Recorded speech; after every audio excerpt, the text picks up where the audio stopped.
This is a 20 kilo induction tilted machine which is ideally suitable for gold, silver, copper, brass.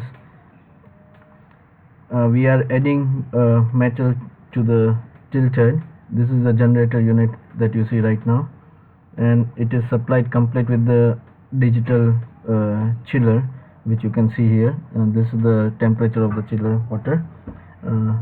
Now the temperature is rising, and we are here adding more metal so that we can do the demo and pour it out later once it's done.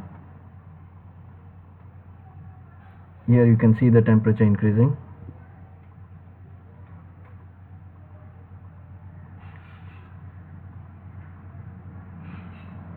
This is just to test and see whether it's molten or not, and as you can see the metal has completely been melted, and now it's ready to be poured out.